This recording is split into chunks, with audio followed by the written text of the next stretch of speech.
Perkenalkan, nama saya Yesi Kristiani Lumban Tobing, NPM 18010100081. Di sini saya membahas tentang latar belakang. Pendidikan saat ini dipandang sebagai jalan untuk meningkatkan kualitas hidup seseorang. Melalui pendidikan terjadi perubahan pada pengetahuan, kognitif, keterampilan atau psikomotor, dan sikap atau efektif. Sehingga proses dalam pendidikan dapat lebih mendewasakan seseorang. Demi terpenuhinya kebutuhan vital akan pendidikan, tentu dibutuhkan pembiayaan dalam prosesnya. Karena tanpa pembiayaan, maka mutlak terselenggaranya sebuah pendidikan. Berbicara mengenai pembiayaan, maka erat kaitannya dengan dana dan daya. Karena pembiayaan yang dikeluarkan dan dibiayai oleh sekolah tentu menggunakan dana yang ada. Dari mana dana-dana tersebut diperoleh untuk melakukan pembiayaan pendidikan tentu memiliki asal atau sumber dana. Baiklah, saya akan melanjutkan. Selanjutnya yaitu rumusan masalah.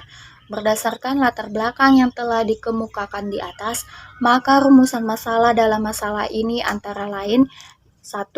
Bagaimana sarana dan prasarana di SD? 2. Apa saja sumber daya manusia di SD? 3. Bagaimana sumber dana di SD? Selanjutnya, tujuan. Berdasarkan latar belakang masalah yang telah dikemukakan di atas, maka tujuan dalam masalah ini antara lain: 1. Untuk mengetahui bagaimana sarana dan prasarana di SD. 2. Untuk mengetahui apa saja sumber daya manusia di SD. Ketiga, untuk mengetahui bagaimana sumber dana di SD. Perkenalkan, nama saya Grace Piani Simarmata, NPM 1801010088. Di sini saya akan membahas mengenai potret sarana dan prasarana.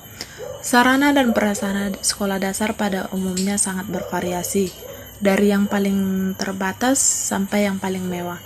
Namun, gambaran ideal sarana dan prasarana yang seharusnya tersedia sesuai dengan yang ditetapkan dalam perundangan.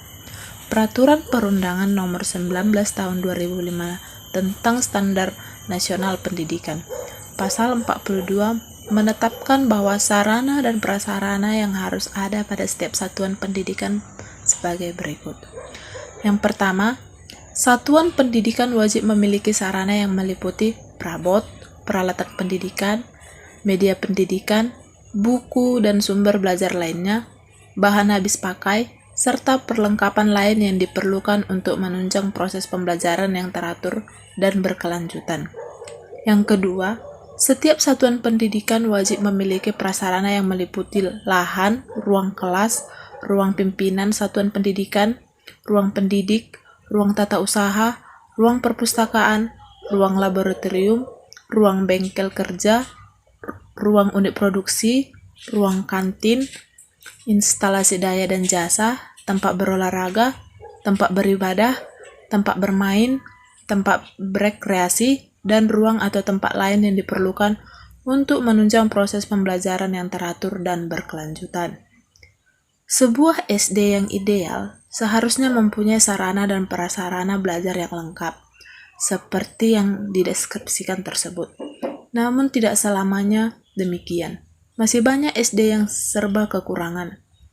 Menyimak uraian tersebut, tidak dapat dipungkiri bahwa peran sarana dan prasarana di SD sebagai penunjang berlangsungnya pembelajaran sangat tergantung dari kreativitas yang memanfaatkannya. Dalam ini guru, siswa, dan tentu saja kepala sekolah. Sarana dan prasarana yang melimpah tidak akan berfungsi sama sekali jika guru dan siswa tidak mau memanfaatkannya. Sebaliknya, jika dimanfaatkan secara efektif, akan mampu menekan fungsi maksimal sebagai penunjang kegiatan pembelajaran. Saya Royanto Simatupang, NPM 1801010090, membahas tentang potret sumber daya manusia di SD. Peraturan Pemerintah Nomor 19 Tahun 2005 tentang Standar Nasional Pendidikan, Pasal 35 menetapkan bahwa tenaga kependidikan pada SD atau MI atau bentuk lain yang sederajat sekurang-kurangnya terdiri atas kepala sekolah, tenaga administrasi, tenaga perpustakaan, dan tenaga kebersihan sekolah atau madrasah. Pada kenyataannya, sumber daya manusia di SD atau tenaga pendidik serta tenaga kependidikan terdiri dari guru, kepala sekolah, dan penjaga sekolah yang merangkap sebagai tenaga kebersihan. Umumnya, tenaga administrasi dan pustakawan tidak ada di SD. Menurut Peraturan Pemerintah Nomor 19 Tahun 2005 tentang Standar Nasional Pendidikan pada Pasal 38 Ayat 2, kriteria untuk menjadi kepala sekolah SD yang pertama yaitu berstatus sebagai guru SD. Yang kedua, memiliki kualifikasi akademik dan kompetensi sebagai agen pembelajaran sesuai ketentuan perundang-undangan yang berlaku. Yang ketiga, memiliki pengalaman mengajar sekurang-kurangnya 5 tahun di SD. Dan yang terakhir, memiliki kemampuan kepemimpinan dan kewirausahaan di bidang kependidikan. Nah, di sini ada standar kompetensi kepala sekolah yang dipilah menjadi 4 rumpun. Yang pertama, kompetensi kepribadian, yang kedua, manajerial, yang ketiga, supervisi, dan yang terakhir, kompetensi sosial. Potret sumber dana di SD. Modal utama dalam menjalankan suatu usaha, termasuk penyelenggaraan pendidikan, tidak dapat dipungkiri bahwa dana sering merupakan kunci utama berlangsung tidaknya suatu kegiatan. Standar pembiayaan yang merupakan pasal 62 Peraturan Pemerintah Nomor 19 Tahun 2005 tentang Standar Nasional Pendidikan mencantumkan ketentuan-ketentuan berikut. 1. Pembiayaan pendidikan terdiri atas biaya investasi, biaya operasi, dan biaya operasional. 2. Biaya investasi satuan pendidikan sebagaimana dimaksud pada ayat 1 meliputi biaya penyediaan sarana dan prasarana, pengembangan sumber daya manusia, dan modal kerja tetap. 3. Biaya personal meliputi biaya pendidikan yang harus dikeluarkan oleh peserta didik untuk bisa mengikuti proses pembelajaran secara teratur dan berkelanjutan. 4. Biaya operasi satuan pendidikan sebagaimana dimaksud pada ayat 1 meliputi A. Gaji pendidik dan tenaga kependidikan serta segala tujuan yang melekat pada gaji. B. Bahan atau peralatan pendidikan habis pakai. C. Biaya operasi pendidikan tak langsung berupa biaya jasa telekomunikasi, pemeliharaan sarana dan prasarana, uang lembur, transportasi, konsumsi, pajak asuransi, dan lain-lain. Selanjutnya adalah sarana dan prasarana dari luar sekolah. Bagi SD yang sarana dan prasarananya yang sangat terbatas, bisa menggunakan atau memanfaatkan lingkungan sekolah di luar SD. Kunci dari semua ini adalah prakarsa dari kepala sekolah dan guru. Kemudian, diikuti dengan jalinan komunikasi yang baik antar sekolah dan perangkat desa. Tanpa adanya prakarsa, keterbatasan sarana dan prasarana akan merampas kesempatan siswa untuk menghayati proses pembelajaran yang menantang dan semestinya dihayati. Selanjutnya, sumber daya manusia. Penyelenggaraan pendidikan sekolah dasar menjadi tanggung jawab pemerintah, pusat maupun daerah, di samping melibatkan masyarakat untuk berperan serta. Oleh karena itu, keberlangsungan roda pendidikan di sekolah dasar juga ditentukan oleh banyaknya sumber daya manusia, baik yang berada di sekolah dasar sendiri maupun yang berada di luar sekolah dasar. Sumber daya manusia yang berasal dari luar sekolah dasar yaitu pengawas sekolah dasar, kepala dinas pendidikan dari kecamatan sampai provinsi, menteri pendidikan nasional, komite sekolah, dan dewan pendidikan. Adapun kriteria dari sumber daya manusia yang pertama, kriteria minimal menjadi pengawas satuan pendidikan, yang dimana berstatus sebagai guru sekurang-kurangnya masa jabatan 8 tahun atau kepala sekolah sekurang-kurangnya 4 tahun. Yang kedua, memiliki sertifikat pendidikan fungsional sebagai pengawas satuan pendidikan. Yang ketiga, lulus seleksi sebagai pengawas satuan pendidikan. Selanjutnya akan dilanjutkan teman saya. Baiklah, saya akan ke bagian B, Kepala Dinas Pendidikan. Kebijakan dan koordinasi yang dilakukan oleh Dinas Pendidikan Provinsi yang berkaitan dengan penyelenggaraan pendidikan di SD, antara lain meliputi hal-hal sebagai berikut, yaitu penetapan kalender akademik, penetapan kebijakan yang berkaitan dengan penjaminan mutu pendidikan, penetapan kebijakan dalam peningkatan relevansi pendidikan terhadap kebutuhan masyarakat, hingga penetapan kebijakan yang berkaitan dengan peningkatan kualifikasi dan kemampuan guru sebagai pendidik profesional. Kebijakan dan koordinasi yang dikeluarkan dan dilakukan oleh Dinas Pendidikan Kabupaten atau Kota antara lain sebagai berikut. Yang pertama, mengordinasikan dan mensupervisi pengembangan kurikulum tingkat satuan pendidikan. Yang kedua, menetapkan kalender akademik dengan berpedoman pada kebijakan Dinas Pendidikan Provinsi.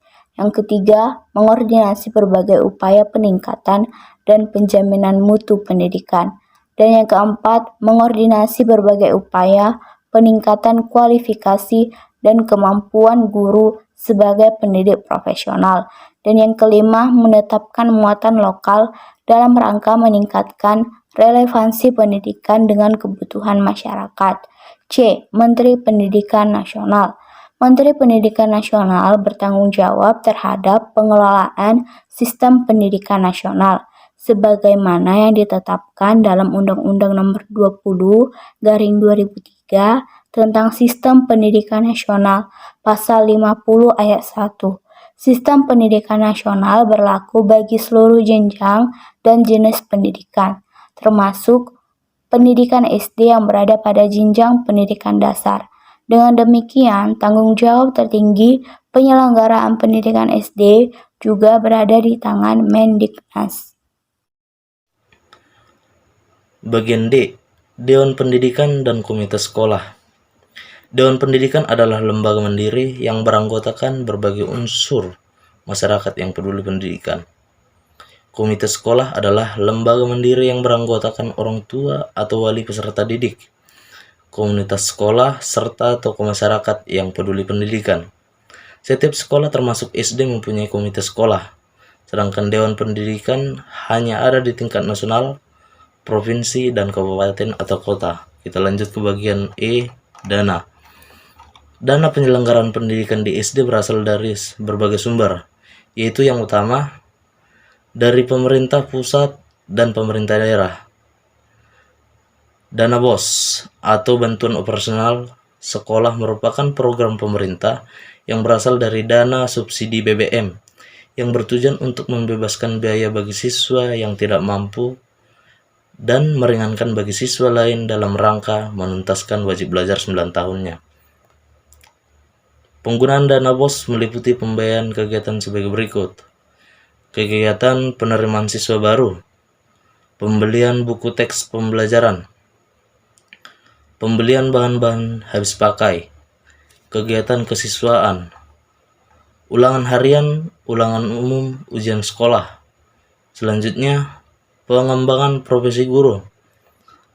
Terus, perawatan sekolah, anggaran daya dan jasa, honoran bulanan guru atau honorer, dan tenaga pendidikan honorer sekolah. Terus, bantuan biaya transportasi bagi siswa miskin. Yang selanjutnya, biaya asrama atau pondokan dan pembelian peralatan di sekolah. Yang selanjutnya, pengelolaan BOS. Ini semua penggunaan dana BOS ini sesuai dengan yang dibutuhkan. Dana BOS tidak boleh. Ada dikatakan di situ dana BOS tidak boleh, yaitu yang pertama disimpan dengan tujuan mendapatkan bunga. Selanjutnya dipinjamkan ke pihak lain. Terus digunakan untuk membayar bonus. Selanjutnya digunakan untuk membangun gedung atau ruangan baru. Digunakan untuk membeli peralatan yang tidak mendukung proses pembelajaran. Selanjutnya ditanam sebagai saham. Terus digunakan untuk membiayai segala jenis kegiatan yang telah dibiayai secara penuh dari sumber dana pemerintah pusat atau daerah. Yang selanjutnya kita masuk ke monitoring dan pengawasan dana BOS, dilakukan monitoring independen. Yang kedua, unsur masyarakat dari unsur Dewan Pendidikan. Ketiga, unit-unit pengaduan masyarakat yang terdapat di sekolah. Yang keempat, sanksi penyalahgunaan dana BOS. Kelima, penerapan sanksi kepegawaian. Yang keenam, penerapan tuntunan pembendaharaan dan ganti rugi. Yang ketujuh, penerapan proses hukum. Dan yang terakhir, pemblokiran dana. Terima kasih. Baiklah, kesimpulan dari pembahasan yang ada di dalam makalah yang kami buat. Yang pertama, keterbatasan sarana dan prasarana di sekolah dasar dapat diatasi dengan berbagai cara, antara lain dengan memanfaatkan sarana dan prasarana yang ada di lingkungan sekolah. Yang dapat dijangkau sekolah dasar, sarana dan prasarana tersebut antara lain sumber belajar yang ada di lingkungan, seperti gejala alam, sanggar seni, balai budaya, perpustakaan, lapangan olahraga, ruang pertemuan, kelas atau tempat ibadah. Agar dapat memanfaatkan sarana dan prasarana tersebut, sekolah harus menjalin komunikasi profesional dengan pihak-pihak yang memiliki atau bertanggung jawab terhadap sarana dan prasarana yang akan dimanfaatkan. Prakarsa dari guru dan kepala sekolah merupakan awal proses pemanfaatan tersebut. Yang kedua, di samping sumber daya manusia yang ada di SD, sumber daya manusia dan lembaga yang sangat berperan dalam penyelenggaraan pendidikan SD meliputi pengawasan SD, Kepala Dinas Pendidikan, Menteri Pendidikan Nasional yang semuanya merupakan pejabat pemerintah, serta Dewan Pendidikan dan Komite Sekolah dan anggota-anggotanya merupakan representasi dari masyarakat yang peduli pendidikan.